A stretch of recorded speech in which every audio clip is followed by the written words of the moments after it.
Alone in a 1v2, Como has 2 balls on the floor in place so he can pick them up on the backtrack as he is countered here. A single ball comes out. The BC side is blocked and picks up his remaining balls on the floor, but then the double running counter from BC is too fast. The fake is too good, gets him to ground and gets that hit.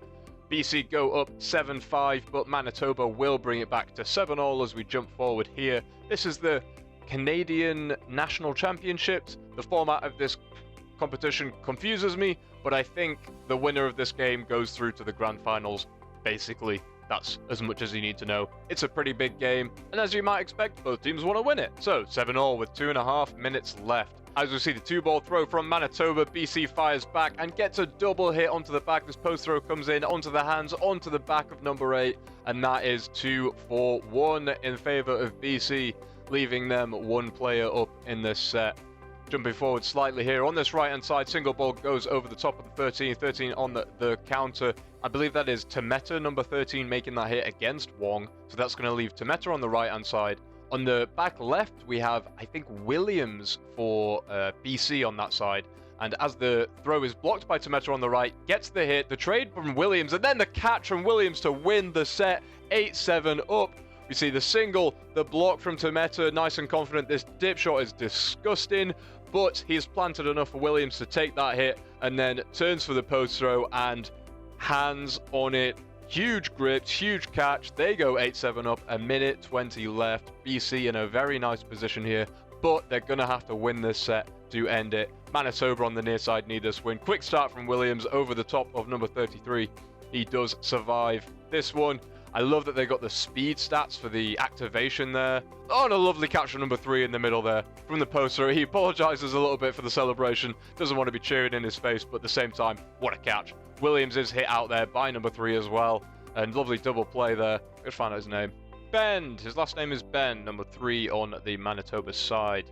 And 4 balls there. Balance releasing from the left-hand side of BC. Going to give Manitoba the 3 balls to fire back, and a single from the left finds Valance and gets him out. Post throw back onto Bend there, cannot find the target. So near side Manitoba is going to go up 3 players. Single into the middle there, doesn't find the target. Post throws from both wingers on the Manitoba side bounce just in front of the BC players. It does give them 5 balls, so Como on the near side is going to step up with that last ball, put some pressure on. The throws from BC go past though. There's a rebound, there's a catch, there's a follow-up hit there. What happened? Who's still in? Bend is still in, but he definitely got hit. He's saying, no, I'm back in, because the rebound got caught. Let's have another look. Como steps forward. This throw from the right-hand side goes past Como onto number 11, pops up across the court. And from the right wing, number 33 takes that catch and then is hit. So someone's definitely going to be back in if he was out, or he shouldn't be out in the first place. This other shot from Wong comes into the middle, hits Bend here, and as you can see, at the same time that ball is caught before the ball from Bend hits the floor. So Bend, the guy that we're pointing at here, is not out before the catch is made, therefore he cannot be back in from that catch.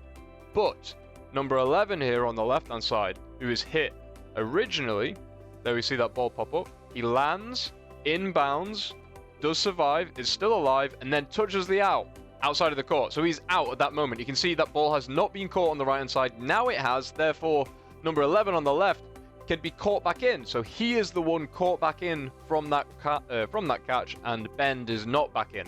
Somehow, the referees get this exactly right. Very impressive, because that was pretty close with some of those rebounds and everything. They got it spot on.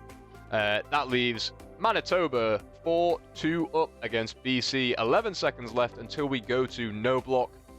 BC have the possession here off that block. That ball goes back. So they have 4 balls. Tameta is high up on the right-hand side. He's going to take this pressure. 4 single balls to Tameta, but they cannot find the quality of the throw on the BC side. So 3-ball attack in no block. A lovely curveball again from Tameta takes out Wong in a 4v1 now for the BC side. He has 4 balls, which is a kind of dangerous place to be in. You need to throw, but you don't want to get too close because that double running counter is on. That's a good single to pressure the ball there, but then he releases the second one at Tameta, and Tameta just hops out of the way. That gives Manitoba 4 balls. Really not what you want to do in no block. And there come the throws. Tameta's curveball again is absolutely disgusting. And we go 8-all. We are going to overtime. Quick start. Nothing. Later. First single ball hit. Wong takes out Bend. And then the follow-up shot takes out the other winger. They had 4 balls, they threw 1 and got a hit, so their upper player, they're going to have to throw again, so he took that opportunity shot and takes them up another player. 2 players up. You can see our number 11, Dubuque on the near side, looking for Valance in the middle against BC, but can't find him this time. Still 2 players up for BC. Plenty of time on the clock, though. No rush. Valance with an absolute rocket into the winger on the Manitoba side.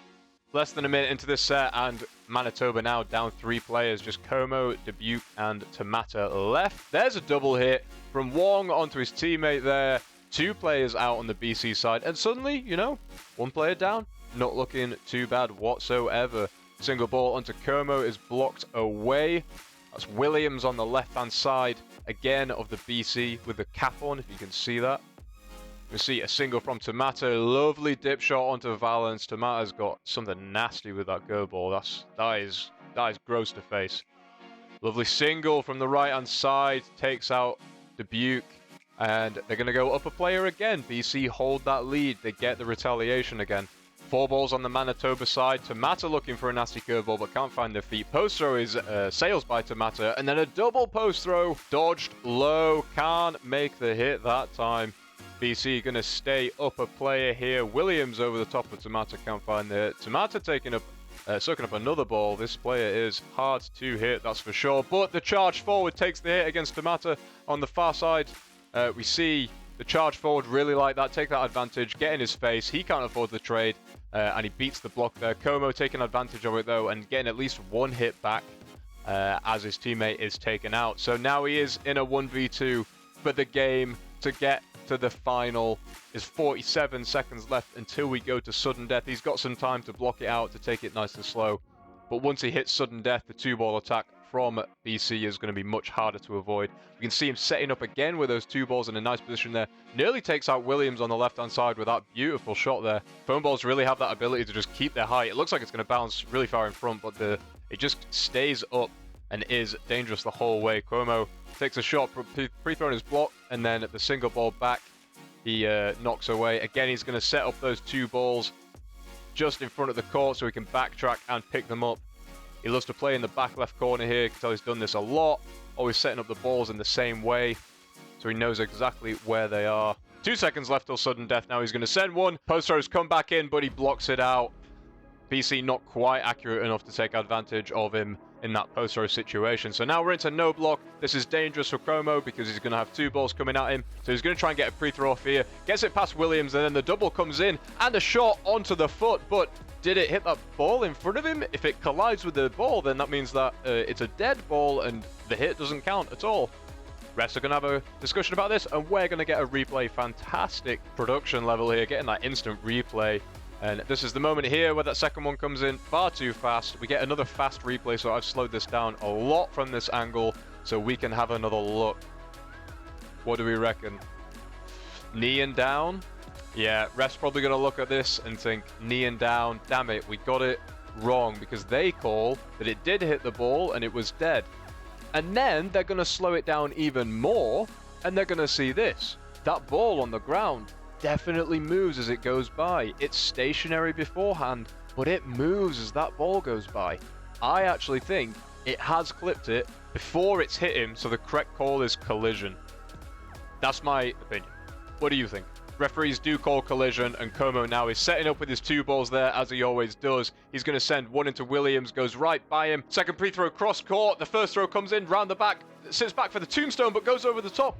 Leans back, grab those 2 balls that he placed there earlier. Exactly for this, is reloaded, bang, into the chest. Ready for the second shot into Williams, but Williams sidesteps, reloaded by the retriever. Williams sits for it, and he takes the catch. He does it again. Not an ounce of fear in his mind. He knows what he can do. He knows he is a catcher. Back to back, he will sit for that catch and win the set for BC and take them through to the final. In the final no block 1v1, oh my god, that could not have been a tighter finish. BC will feel justified because of the very close call before on that dead ball. I think it was the right call in the end, but, you know, if you're BC, then that definitely didn't hit the ball. If you're Manitoba, then it definitely did. That's the way it goes. But in the end, BC take it and go through to the final. Ho ho! What a game! I hope you enjoyed it too, and I will catch you in the next one.